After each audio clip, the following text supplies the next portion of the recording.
the burnout's real. We have the data behind it. And that's another reason that we're not retaining really exceptional educators too. But if instead somebody came into my classroom and said, I see you, and I see you've done this and this, and I love the work, and we would love to keep you next year. How do we make that happen?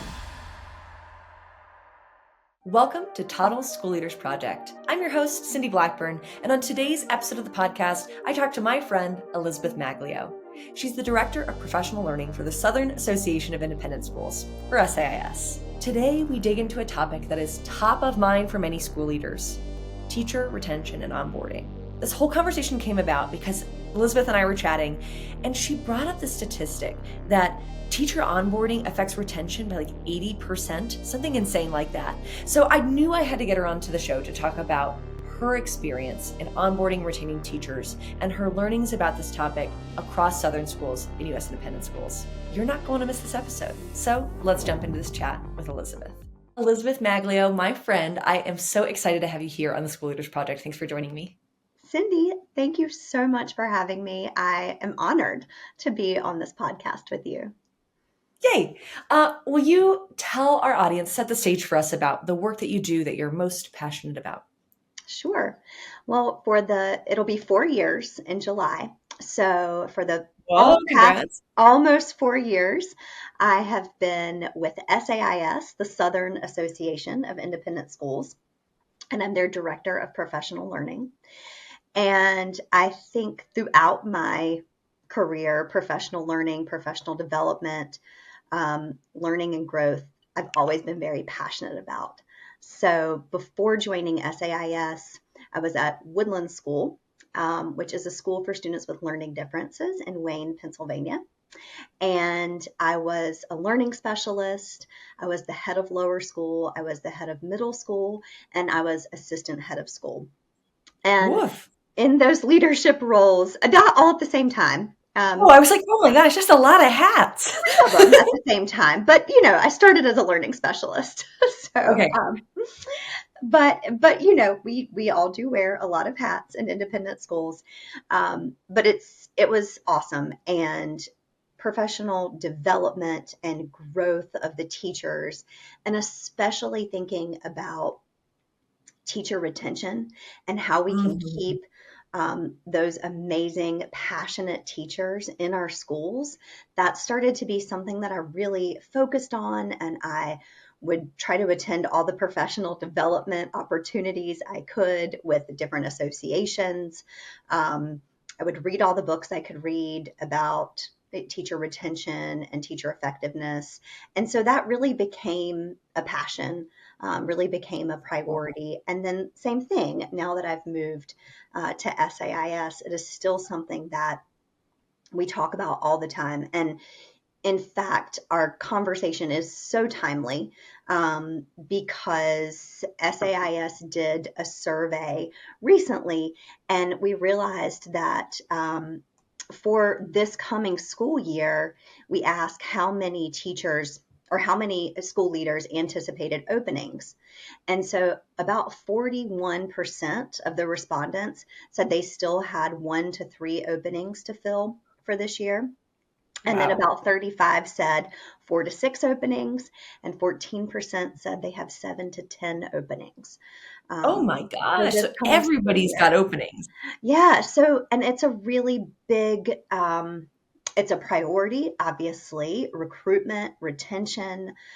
We know we've been talking about this in independent schools, but in education as a whole, just how important it is for us to recruit and retain really exceptional educators who want to work with kids. Your passion for this work just shines through. And I just love that when you see the right person in the right job. Like when I met you and you told me what you did, I was like, yeah, that tracks. That makes a lot of sense and is the perfect job for her. Thank you. And one of the stats, or one of the things you shared with me when we met for the first time to talk about this podcast, was the relationship between onboarding and retention, which I hadn't heard before and has stuck with me, ever since we talked. So can you kind of set the stage of that for us? Sure. And I really have just recently learned some more statistics about onboarding and how important it is for retention. I think when the last time we talked, I had was about to or had just finished the predictive index Yeah. um, certification course.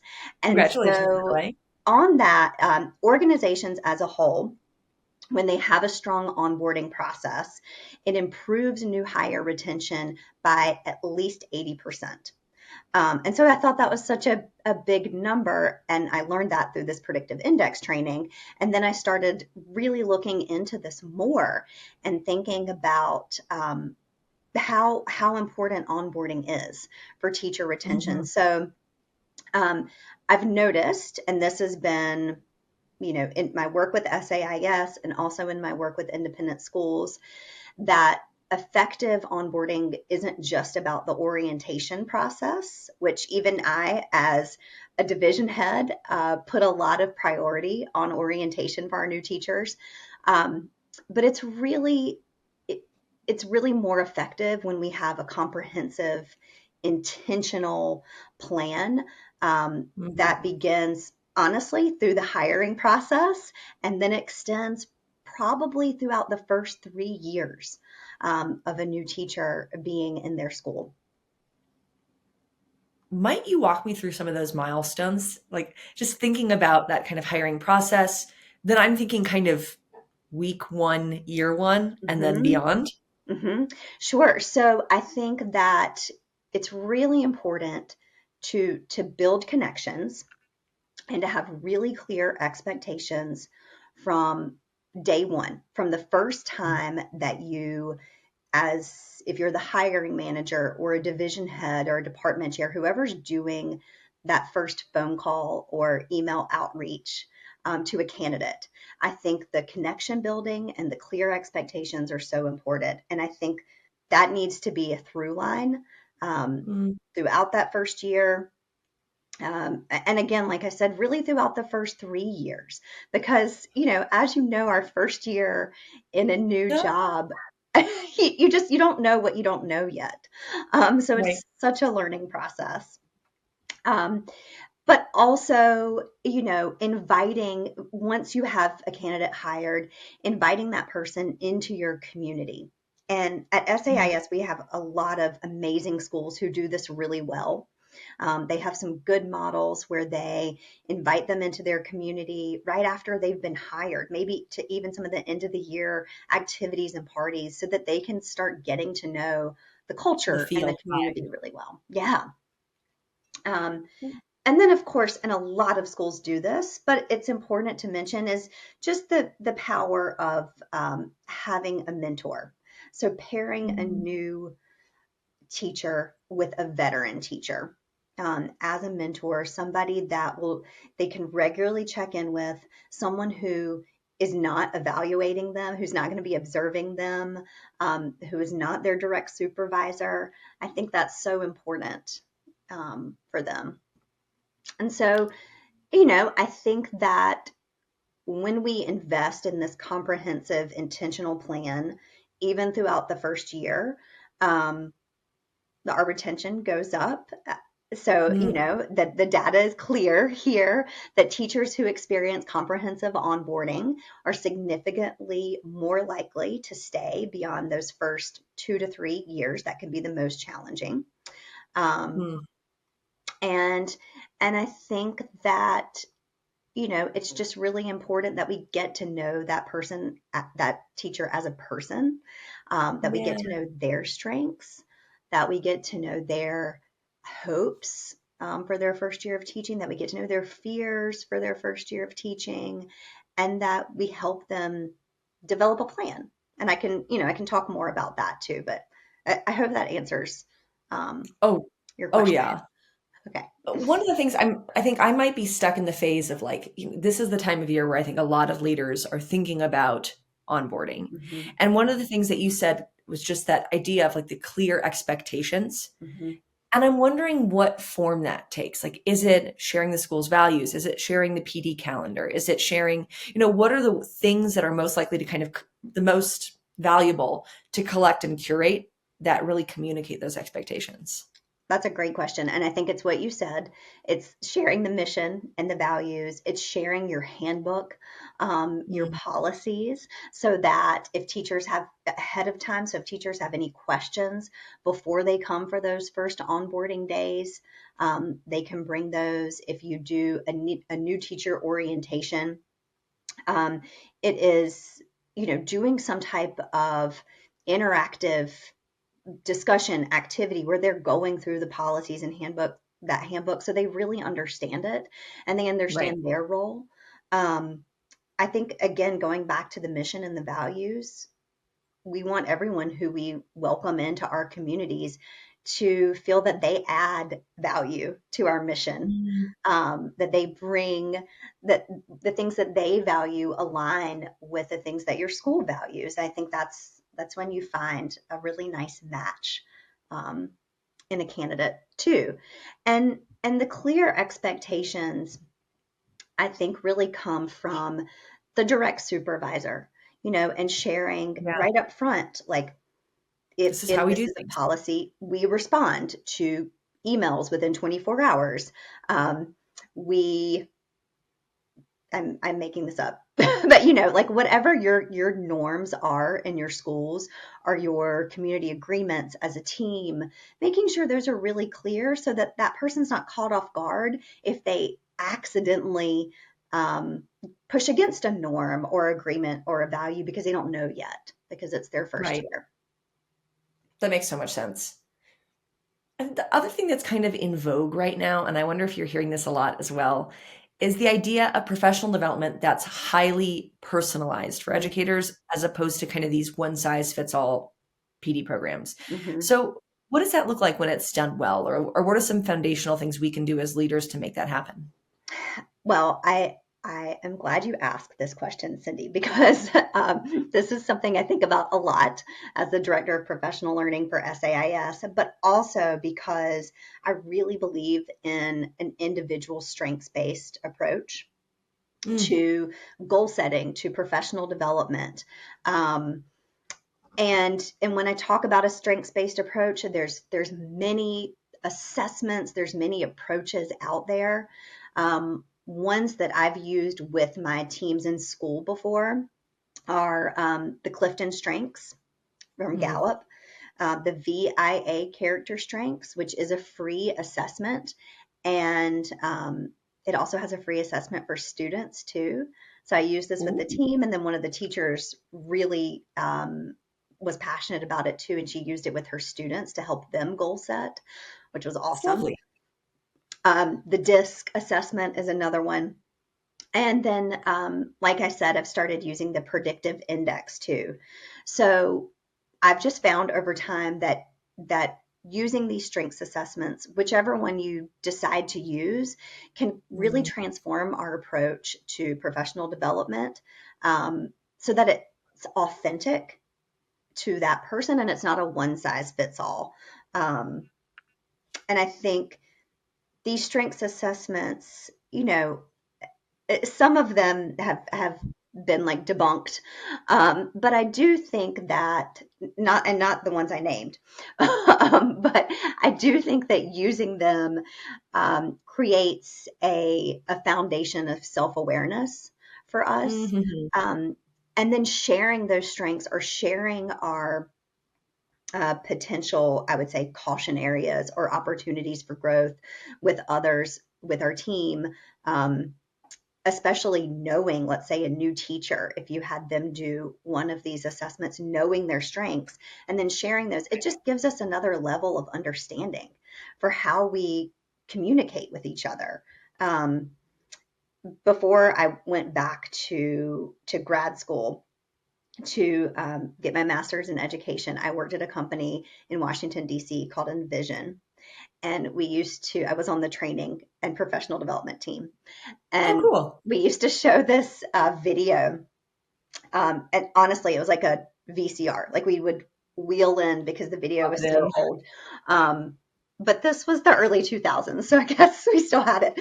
But, we would wheel in the TV and the VCR, and we play this VHS tape called People Smarts.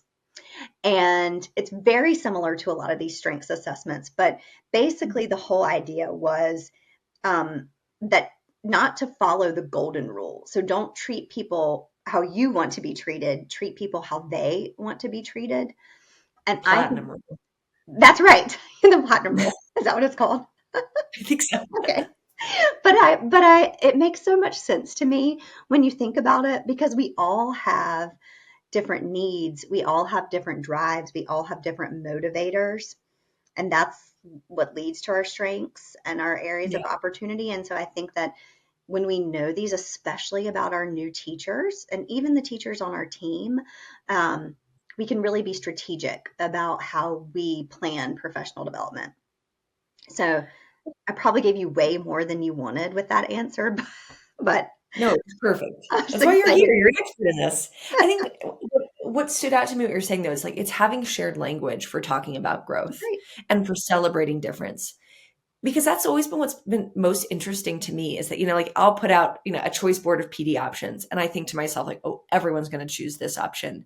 And no, no, no, they all go with some different one. They're like, Yeah. it's across the board. And it's always so cool to see that there are just such unique interests. And when you give teachers the agency to say, this is our larger school goal, but within that, my strength is going to be this and mine is going to be this. I think it's just so much more empowering than, okay, everybody come sit and listen to this 3-hour lecture by this big name that we're never going to see again. Yes. And I think that anytime we as school leaders can model what we want to see in our classrooms or with our students, so giving choice and agency and not having them sit through 3-hour lectures, because we know that that's not the most effective way to learn. So anytime we can model that in a professional development um, space, I think that is so important, because then that gives them ideas that they can do this with their class too, and it makes it okay. You don't have to Right. stick with the traditional model, but because um, we want our teachers to know and understand their students' strengths and really use those for the challenges that they give them to help them learn and grow. That's gorgeous. I come back to this quote often, and it's from Kath Murdoch. I don't know if you know her work, Mm. but she talks about how the culture of leadership should be a mirror for what we hope to see in classrooms. Hmm. So Yeah. it's like just that vibe of, okay, we're going to sit and do a 3-hour lecture on play and experiential learning. It's like, what? I know, right? I'm going to talk at you for an hour on experiential learning. Yeah, Right. I know. So funny. I think this kind of connects to the same kind of theme. I know a lot of the research mets out that teachers want to see mobility in their jobs. They want to see opportunities for leadership and that their leadership Mhm. capacity is being developed. So, how do we as leaders, how can we be more intentional? What are some strategies for doing that without burning teachers out? Yeah, I think that's a really important question, Cindy, because the burnout's real. We have the data behind it. And that's another reason that we're not retaining really exceptional educators, too. So, I think that people want to be seen, um, Mm, and they want to be valued, and to they want people to especially their school leaders to really see the values that they bring to the school, that they bring to their roles. um, yes. and I think when we see that, when we recognize that, and I think recognizing strengths in somebody too is also so empowering for that person. um, but when we do that, I think that we can have these one-on-one conversations with teachers, which is also really important. Something that as a division head, I made a priority. I would have one-on-one meetings with every single teacher in my division at least once a month, but more if they needed it. But in that one-on-one meeting, that's where we would try to be real intentional about what we had already kind of identified their strengths at the beginning of the year, but we'd be real intentional about what their growth goals were. And Right. if there were ways um, that I could empower them or help them use that growth goal into a leadership role in the school, um, to use that, I think creating those meaningful leadership roles for them that feel like a natural fit, again based Mhm. off of their strengths, um, is so important. And I think that making sure that, again, those teachers feel valued. They are leaders already. Every teacher is a leader. Yes, they're leaders in their classrooms, they're leaders in their school. Every time they share feedback, provide voice, that's taking initiative in a leadership role. And again, I just think that um, that's so important to make sure that people feel that way. And it might take time to build that culture Culture. of feedback, but I think that's really important. Um, Mm. I think that as a leader, making your decision process transparent is also Woof. really important. Um, I saw it as my number one responsibility was to help grow the people who directly reported to me. I saw that as my number one responsibility. So, you know, in ways that they wanted to grow. So not Mm. everybody wanted to have a leadership role or, Right. wanted to grow, especially those first year teachers. But I mean, think about, wow, all the growth that they do have in their first year, learning a new job, um, learning the cultural norms of a school. And so I think making your decision making process transparent is also so important. And if people are um, aspiring into leadership roles in their schools, which I would hope they would want to be, I would hope that, um, we, and I think many of our schools do this well, um, but they just have that type of leadership culture where people really want Mm. to give and to share and to collaborate and work together to make the school, the best possible, make it live its mission the best way possible. Um, I think that, again, I talked about kind of creating that culture of feedback, but I think that's so important.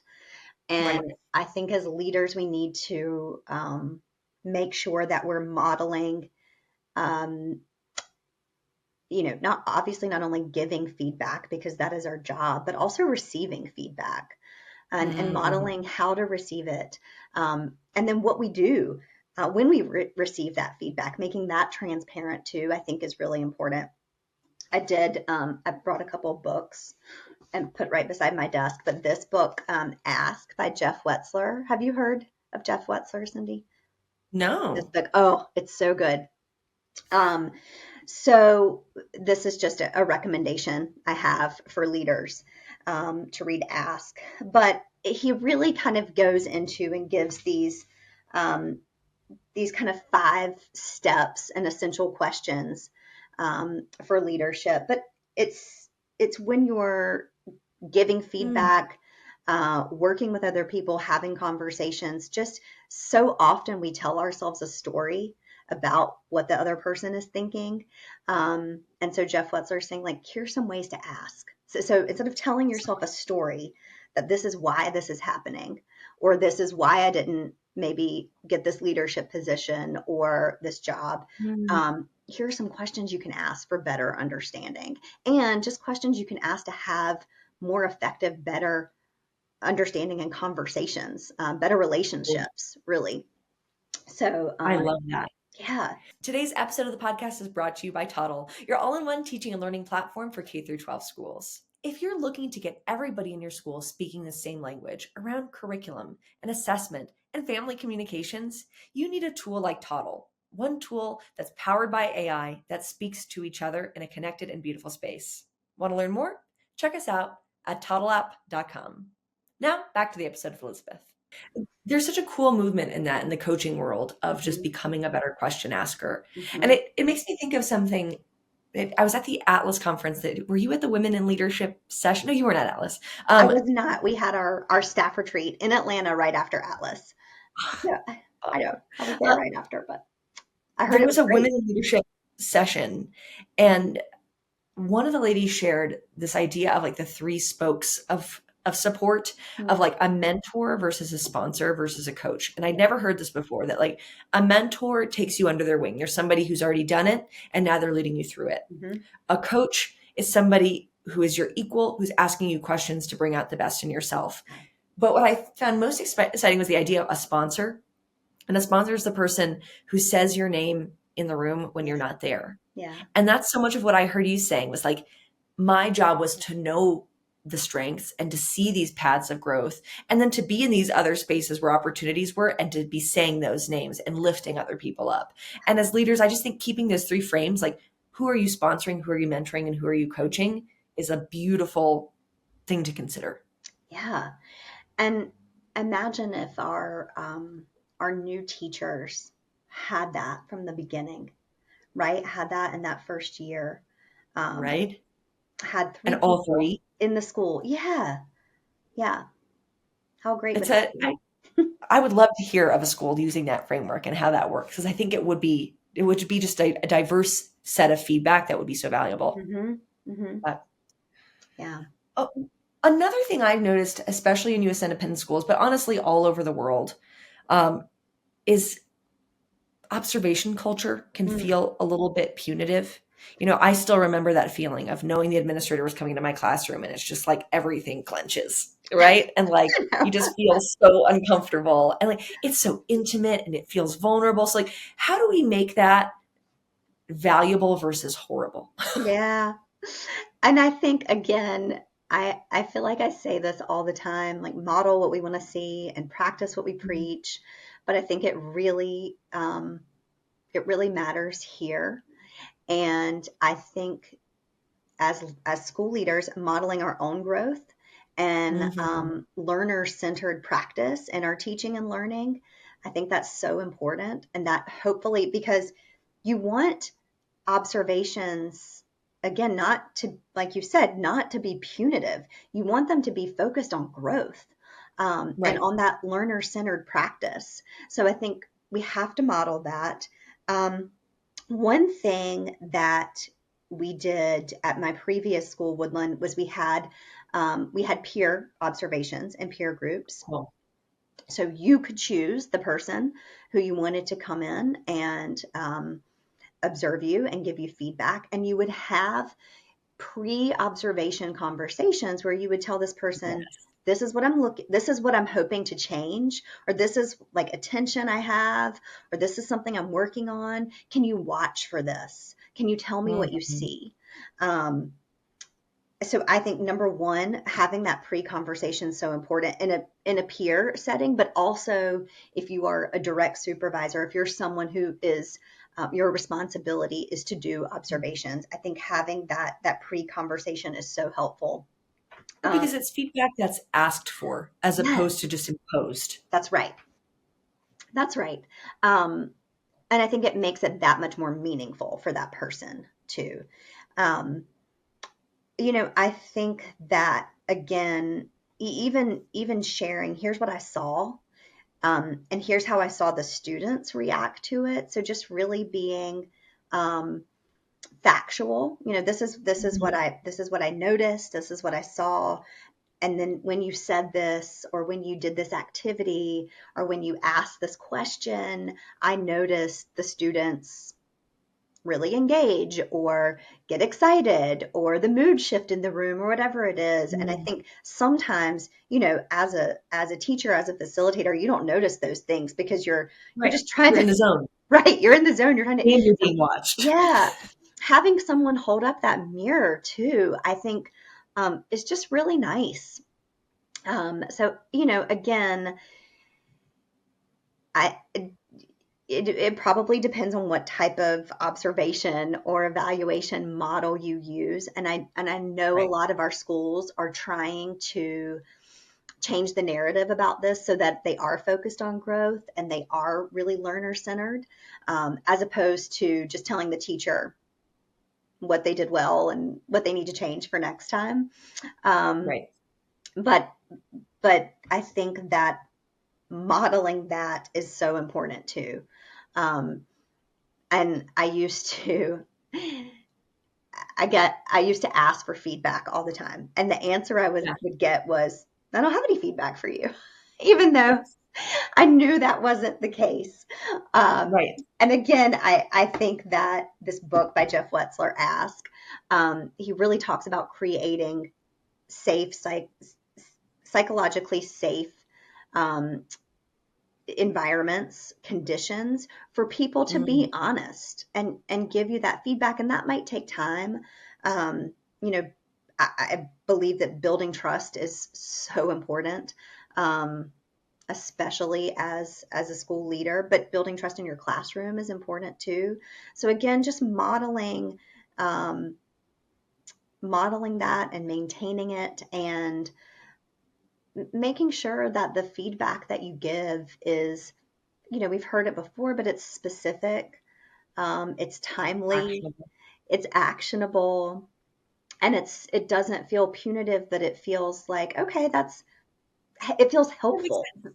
because that's the Yeah. goal. I mean, the goal is growth, right? The goal is um, to be helpful and help people grow in their education practice. And I think, again, just going back to new teachers, this is something I think about a lot, because SAIS does have an Institute for New Teachers that Oh. we run every summer, but we really try to emphasize the fact that teaching is such a practice, and we never are perfect. It's Hmm. hard to really get to the very like top of your game, because you have a new class every year, and you're constantly learning and you're constantly growing. And I think that um, that's another thing we just need to keep in mind when we're doing observations and giving feedback. Well, that it's exciting and exhausting, I think, to be a teacher, that there really is. And the second, it's like, okay, you master one thing and then you work on a different goal for a few years, and then now you're out of date on this other goal that you just worked on. Like it's just a forever learning curve, which is Yes. joyous. At during certain seasons, that's joyous, and during certain seasons, it's debilitating. And I think Yeah. like collectively, it feels like we're in a season, at least when I'm talking with leaders, that there's almost like a fear to push people to learn. It's like, well, they're so tired. And so like I Yeah. just want them to get through. I just need them to get through. And that's the thing, is like it's such a vicious cycle that Hmm. if you're not learning, if you're not engaged, if you don't feel like somebody's nurturing your growth, I think that it makes that burnout so much worse and so Yeah. much more vicious. And Right. so it's like it seems counterintuitive to add more to somebody's plate, but it's like, how do you strike that balance between it's not more, it's a, I don't know, a scaffold, a support? Yeah. And I think, I mean, reflection, rest, debriefing, yeah, I think those things are so important, and they often get left out of our process Right. for many things, because we're trying to because Overstuffed. we feel so busy, because we're trying to check the next thing off on our to-do list, because we're trying to do all the things that we think we need to do. Um, but I wonder sometimes at the end of the day, and I've been on that wheel, I've been in Mm, that spiral before, and I look back and think, like, was that really the most important thing? And was that really what was best for students? Um, right. I think if I would have taken more time to actually reflect and let them do that too, I just believe there's so much um, learning and growth in reflection, and I think sometimes we just don't give ourselves the time to do that, and I Yeah. just think It's that's easy really just to get important. to the next thing. Yeah, yeah. Hmm. So important. Speaking of reflection, I'm wondering about kind of whole group reflection and the role of things like engagement surveys, or, when we're thinking of retention, are they worthwhile? What's the bang for the buck there? Yeah, for sure. I mean, I think they're very worthwhile. And I think that, so engagement surveys, I think, you know, you want to be careful you don't survey too often. Um, Yeah. and because you don't want people to have like survey fatigue. But I think it's important, if you do survey, that you are sharing those. um, you're sharing the trends, you're sharing the results with the people that you've surveyed, and then Cool. you're saying what you're going to do about it. Again, so that people see that transparent decision making process. Um, Mm, I think engagement surveys, if they're anonymous, they give us a really um, maybe clear view of how people feel that they might be afraid to say. And then if that's the case, then we need to look at those psychological safety conditions that we've created or not, and yeah. what we can do about that. But I do think that that if we use them intentionally and purposefully, we can get a lot of really good data from that, and then think about what do we do with this. So don't survey just to say you did it, just to check a box, but really having a clear intentional plan for what you hope to do with the data. Because if it's coming up that people feel disengaged, or they feel burnout, or they feel like they wear too many hats and they've been asked to do too much, that's something we really need to look at, because then we're not Yeah. going to retain those amazing educators. And um, when I talk to division heads, and this is something that I learned over time, but I used to think about, the people who I wanted to make sure I retained. Um, Yeah. just those people who really engaged well and positively with children. Those people who kids loved going to their classes because they felt like they were learning a lot, um, and they felt purpose and meaning behind it. I would think about them, and really think about a plan for how to keep them in our school, Sure. um, because I think that's so important. I think that, yeah, again, I think people want to be recognized, seen, valued for the hard work. And we both know how hard it is to be a teacher, but I think they want to be recognized for that. So I think I engagement never surveys, experienced that, and I yeah, just feel how powerful that would have been if somebody had walked into my classroom and said to me during, because you get the retention, or do you plan to stay next year yeah, questionnaire. But if instead somebody came into my classroom and said, I see you, and I see right, you've done this and this, and I love the work, and we would love to keep you next year. How do we make that happen? Like, just, it's a question you have to ask anyway, and how different that feeling is. just asking it in a different way. Yeah, Yeah, versus a yeah, cold survey. It's just right, like, fill it out by the end of the week. Are you coming back right. or not? You're just a number. Right. And I think that I will say there's a lot of really amazing engagement surveys out there. SAIS has an engagement survey, Authentic Connections Cool. has an engagement survey, Challenge Success has a great one. But you can also make your own engagement survey on SurveyMonkey, you know, and and survey your teachers. So Um, cool. yeah. I think you're in such a unique position, Elizabeth, because you get to see so many schools and kind of how they function and how they're learning as organizations. And I wonder, when you look across the schools that have excellent retention rates, are there patterns or specific practices that stand out to you? Absolutely. Um, I think the patterns and the specific practices are really strong leadership. I think that it starts with a strong relationships with the heads of school and their board chairs and their boards. And when I say strong relationships, I mean open communication. I mean the goal is helping each other grow. And really the goal is living into the mission of the school. And I think when schools live into their mission and they're really clear about how to do that, and every member of that community knows where they add value to that mission, I Yeah. think that's where we see um, just amazing retention. Because and I think it's intentional. Um, I will oftentimes have conversations with heads of school or division heads, and you can just tell that they are very intentional about making sure their teachers feel like they belong in that community. Um, Again, make sure that they are seen, that they are valued for their unique strengths and attributes, and again recognized for those things. I mean, that's what we want for our students too. So again, I think when we're modeling this learner-centered practice, and we're modeling strengths-based leadership and um, effective giving and receiving of feedback, I think that's where Yeah. we really see that retention there. Well, and really what you just described was Hattie's concept of collective teacher efficacy. Yeah, That yeah. that idea of it, together we can, Hmm. and I'm stronger because we're stronger, Hmm. and that everybody's speaking the same language and rowing the boat in the same direction Yes, using their own unique strength. yes. That's really Yes. important too, that we all know which direction we're rowing the boat. Yes. Yes, yes. As a fan of the show Survivor, I can account to that.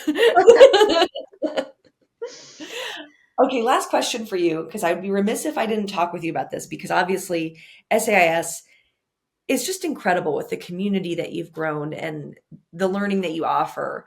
And it just makes me curious about, for schools either in the South or beyond, what's your advice for the importance of community, and where do we find it and how do we grow it?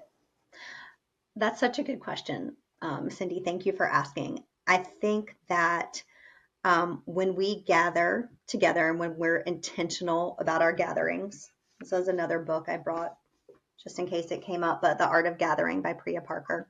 Great one. Um, when we're really intentional about the purpose of the gatherings, and if the purpose is to create these connections, which I've found um, that a lot of our school leaders and our teachers want, is to have these connections. Um, I think it is so important to make the time um, to attend a virtual roundtable with people who Mm, are um, have the same role that you do, or to attend an event with people who have the same role that you do. So, for example, um, SAIS has a summer conference for school counselors, deans of students, and division oh, heads.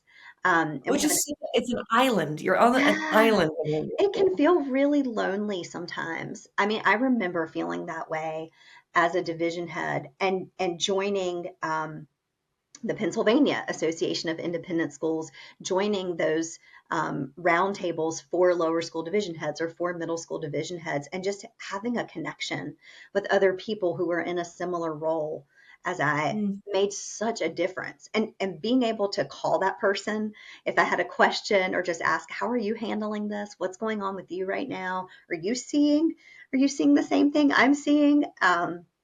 It just makes such a difference. So again, I think that people want to feel like they belong.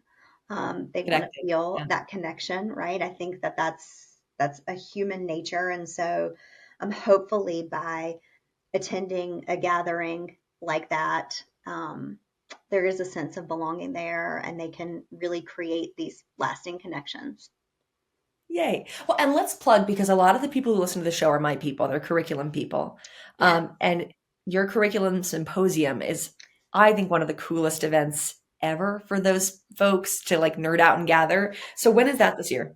Thank you so much for asking. And we changed the name. So we changed the name for several of our events for 2026, because we're just we're in this constant iteration. So rethinking, as Adam Grant says, another book I have over there that I recommend. But I'm going to pull, it's February of 2026, and it's going to be in Chattanooga, Tennessee this Ooh. year. And it's called Transform Ed Teaching and Learning Conference.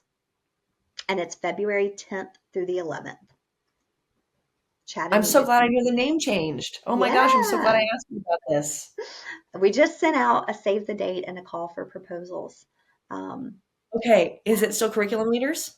yes, curriculum leaders, department chairs, division heads, anybody who's working in teaching and learning. Love it. Well, my friend, you are doing such cool work, and I'm so glad to know you. And yeah, excited to continue this conversation. Cindy, right back at you. I feel the same way. You're doing awesome work. Thank you for hosting these podcasts. I've learned so much, and I am honored to be in the ranks of the people who you've had on your podcast.